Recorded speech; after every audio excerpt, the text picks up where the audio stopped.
So we're going to start by choosing a new Flash file, a new ActionScript 3.0, the same as you did for the circles.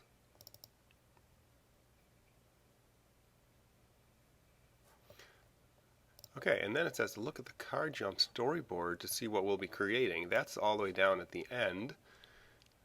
So since this is not just a bunch of circles moving around, it's actually a kind of a story, a very short story.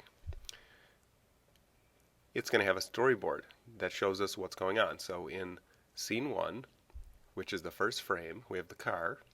It's getting ready to jump this ramp. And the objects we have are the ground, and the car, and the ramp, and then a background.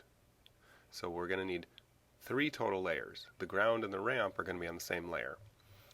In the next scene, it's going to be at frame 20. The car gets to the base of the ramp. And we're also going to introduce a new object. It's a cloud that's going to eventually float across the sky, so we need one new layer for that. And then keyframes needed. We only need keyframes where objects are going to change or begin or end. And so the car is going to change direction, so it needs to have a keyframe. And the cloud is going to start, so that needs a keyframe. Next, at frame 40, the car jumps over the ramp and the cloud continues to float. The cloud is not going to change at this point. It's going to be continuing to float in the same direction, so it doesn't need a keyframe. The car, however, is going to change direction, so we need a keyframe just for that layer, and then nothing new. In the next scene, the car is going to land on the ground, no new objects, and since the car is changing direction, it's going to need a keyframe. And then the car drives off the stage, and that's going to be the end. So we are going to need keyframes where anything stops moving. So the car is going to stop moving there, the cloud is going to stop moving there. The ground and the ramp and the background never need keyframes except at the beginning and the end. Okay, so now let's take a look at how to do that. Okay, step 3, look at the properties section of the menu along the right side, and we're going to change the FPS, the frames per second. So if we look here, frames per second, it says 24 frames per second right here in my properties tab. And because of the way we're going to export this as a movie, that's a little too fast. So we want to slow it down a little bit. And if we slow it down to 20, it's going to work just fine. If you don't slow it down to 20, then it's going to be a little choppy when you actually export it at the end. So you want to make sure you do that part. Then create the ground layer and the ramp. Use the line tool. There's the line tool. I'm going to draw a line across the bottom of the stage. Okay, so all that means is you click and drag a line. Notice that it is going to assume you want it to be straight. So it's very easy to make a straight line. And let go. And there's my ground. Okay, then it says make sure the object drawing button at the bottom of the toolbar is not selected. It's this button right here. And I found that some students accidentally click on that, and it causes some errors later on. So we want to make sure that's not selected. Use the same tool, that line tool, to draw a short ramp in the middle of that line. Okay, so we're still on the line tool, and we're just going to make 2 lines to make a ramp like that and down like that. And notice that also is going to assume you want it to connect to the other line here. So we let go, and it connects it, and there's our ramp. Okay, then double click on the word layer 1. We want to change the name of this layer. We want to call it ground. Press return. Okay, the ground layer does not need to be converted to a symbol. Remember how we converted our circle to a symbol? We don't need to do that with the ground because it's not going to move. Okay, now we're going to create our car. We definitely need a new layer for that, so the new layer button. Okay, and then make sure we're on that new layer, and then we're going to begin by using we're going to begin by using the circle tool to draw one wheel. So circle tool, if you don't remember, if you change the rectangle, you can go to an oval. Okay, and we're going to draw it up in the sky. We're not going to attach it to the ground yet. We're going to draw it up here in the blank space, and then we'll move it down to the ground. So one wheel, like that. And then use the black arrow selection tool. It's the first tool right there. We could draw another wheel freehand, but instead we're going to duplicate the one we already have. So I'm going to use that selection tool to select the fill and the outline of that wheel. Okay, then edit, duplicate to make another one. Edit, duplicate, makes another one. You have to grab anywhere on it, and it's going to drag it. It's going to drag the fill and the line color, and notice that it will help me line it up with the other one. It gives me that dotted line when it's lined up. So I'm going to do that like that. And then find the paint bucket near the bottom of the toolbar. Okay, so there are two paint buckets. This is the paint bucket tool. This is the fill color. So I'm finding this one, and I want to change it to the fill color that I want for the wheel, and it already filled it with gray. And I'm going to use the paint bucket tool now to fill the other one. So now they match. Now what I would suggest is that you zoom in on your project, and you can do that on the upper right corner. It says 100%. I can change that to 200 or 400%, and then go and find the upper left corner where I drew the wheels. There we go. So it'll be a little easier to draw in more detail now.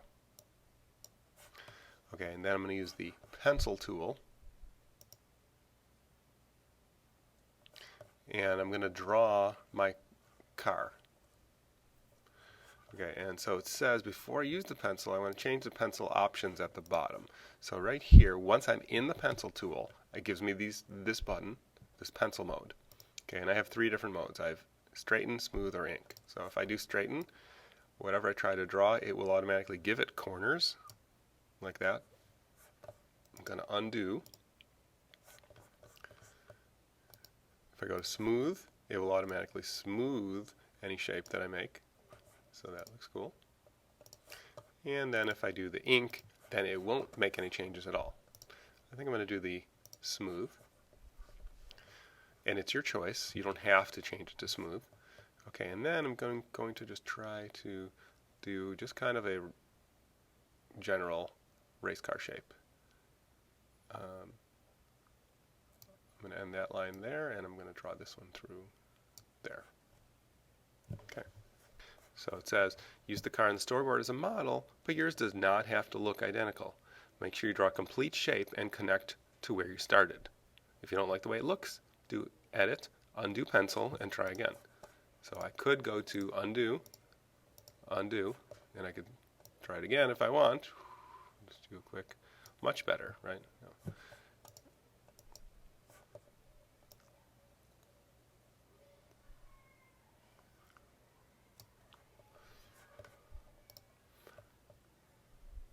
Then you choose the paint bucket and choose a color from down here, and then you're going to try to fill the car in.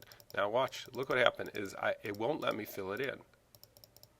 And that's because I did not completely connect these two lines. But there is a way to fix that. I could go back to the pencil and I could finish that line, or if you can't see where the gap is, if you go down to the bottom, there's this little circle here. It says gap size. If I change that to close large gaps, it should automatically fill it in even if there are gaps in the line. And I can also go to the selection tool and I can click on just individual segments of lines that I want to erase, and it will erase them.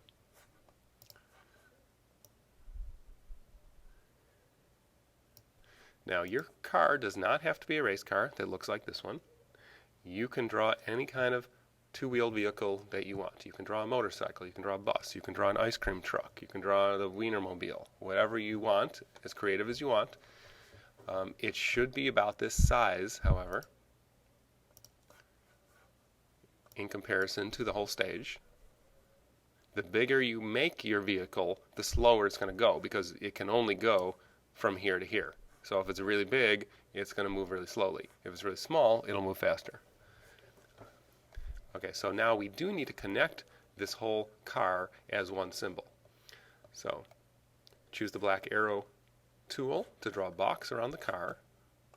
Okay, and it's going to connect the wheels and the outline of the wheels and the car outline and the fill color of the car and all that together. I'm going to modify, convert to symbol. That's going to be our car. Going to hit OK. So there's our car. Now we're going to rename layer 2. That is our car layer. Move the car down to the ground. So I'm going to grab it, move it down to the ground, all the way on the edge, on the left edge. And I'm going to save my work. Elman car. It's a FLA file, which stands for Flash. I'm going to save it in my documents, and I'm just going to hit save. Okay.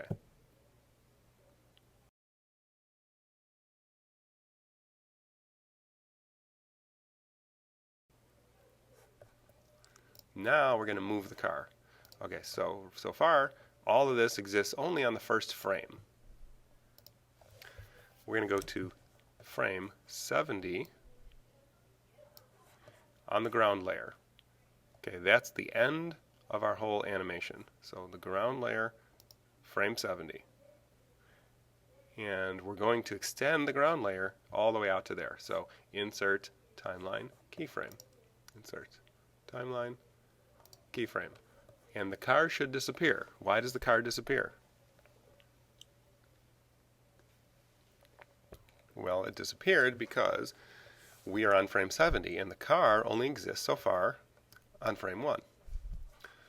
So we're going to now make the car drive one segment at a time. So on frame 20 on the car layer, we're going to insert a keyframe. And then we're going to move the car to the base of the ramp. Okay, so far on frame 1 the car is back here, on frame 20 it's there. Frame 40, insert, timeline, keyframe, move the car up and over the ramp. Step 36, add another keyframe on the car layer on frame 50, insert, timeline, keyframe. Now where does the car go? It goes down, lands on the ground, and finally on frame 70, insert, timeline, keyframe.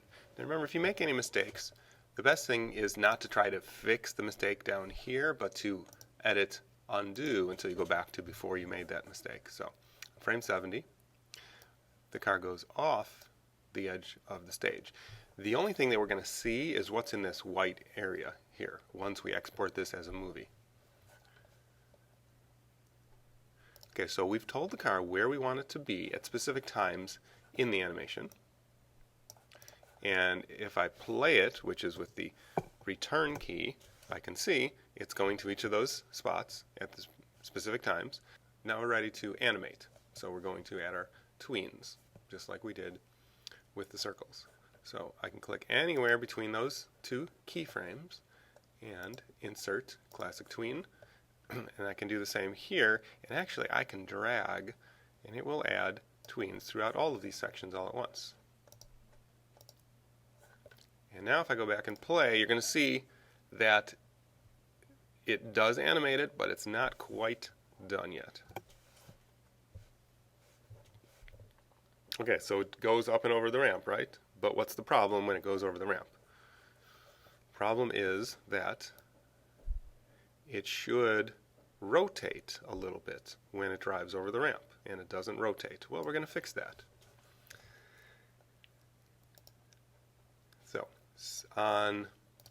So right here in frame 20, there's our keyframe. It's at the base of the ramp. We want it to have rotated by the time it gets about here. We want it to be fully rotated and driving up the ramp. So we're going to add a keyframe right to there. Insert, timeline, keyframe. And now we can use this third tool down. It's called the free transform tool. And it gives us these little handles around it. And I can stretch it in different sizes and shapes. But what I really want to do is get this round arrow right off the corner, and then I want to turn it. And if I turn it, if I keep that up close, it'll turn it in, I don't know, about every 20 degrees. If I drag way out, it'll turn it like every degree, so I can be more precise out there. Okay, and I could also nudge it with the arrow keys on the keyboard like that. Okay, and now since we already had a tween here, it's going to automatically fill in those frames in between. So it does a good job there, but by the time it gets to 40, it knows it has to be flat again. So we also want it to be rotating, still rotated on 40. So click on frame 40, it says, and do the same thing. We're going to rotate it so it just jumped up and off the ramp. While you're doing this, make sure you don't ever move this little white dot, that white dot in the middle. Okay, so it's rotated, so it should be driving like that, and now it's going to rotate back by the time it gets to 50. So if we play it, there we go, much better. Now we're going to add our last two layers, the background and the cloud. Background's going to be very easy because it's just going to have a start and an end. So we're going to create a new layer. Going to name it background. And change the shape tool back to the rectangle. Okay, and then we want to use a fill color of a sky color like a light blue. Make a box around the entire stage above the ground. Okay, so sky color, box around above the ground. Okay, and the stage, and the ramp did disappear, and actually if we were in the middle, we'd see the car would disappear also because we made the background on top of everything. That's okay, we're going to fix that in a minute. Now change the fill color to something for the ground. We're going to do like a green grass color. And another rectangle. Like that. Okay.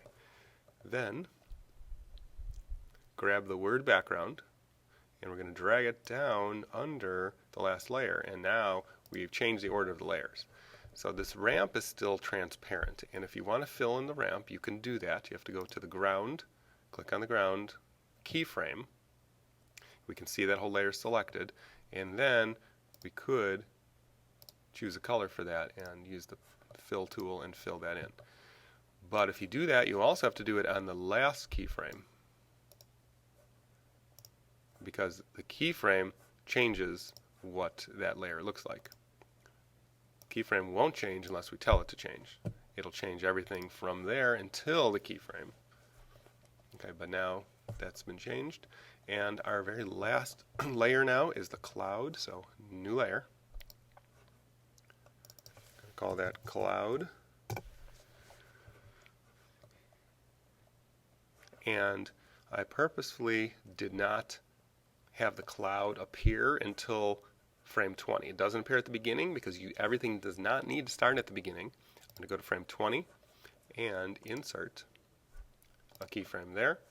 Okay, and so here's where we're going to draw the cloud. The first 19 frames on the cloud layer are going to be empty. We're going to change the fill color to white and use the paintbrush tool. And we're going to draw this off the stage. How come we don't want to draw the cloud on the stage? We want to draw it off the stage because if we drew it on the stage, as it plays, it would just all of a sudden appear out of nowhere. But we want it to float in and through the sky. So here's a paintbrush. And we can choose the brush tool size down here.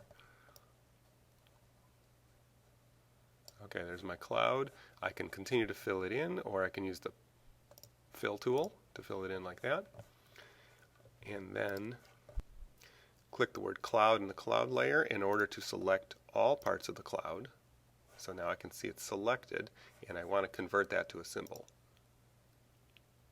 Modify, convert to symbol. And why do we need to do that? Because the cloud is going to change. And we can't make something move or change unless we convert it to a symbol. The ground and the background did not change, the car did, and the cloud is changing. So cloud starts there. Then on frame 70 on the cloud layer, we want to insert a keyframe. And we want to make the cloud change. So I'm going to use the free transform tool, and I'm going to move the cloud over here, and I can also reshape it. Make it maybe thinner or fatter and skinnier, whichever. And I'm anywhere on the cloud layer, and then add my classic tween. And now I'm going to go back to the beginning and play it. Here comes the cloud, and it changes, and it looks great. If you want to see your movie in its own window, you can go to Control, and you can hit Test Movie.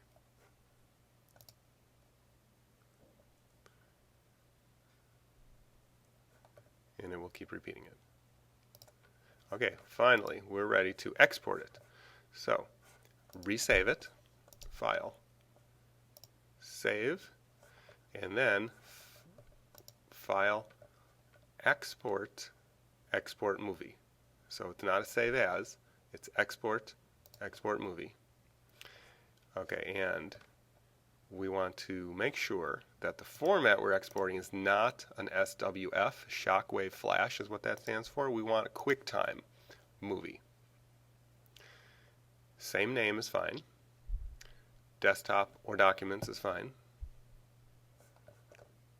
And before you do that, you want to make sure that you actually changed your properties to 20. If it's 24, it might not look right. Okay, you can ignore all this, hit export. Okay, it'll take just a few seconds, and then we exported it to the desktop. And this looks like an error, but it's not. It's just saying the export is complete. So I'm going to hit OK. I'm going to close that. Here it is. I can double click it. It'll open up in a movie, and it will play it. Great. And now you're going to follow the directions on the website in order to turn it in.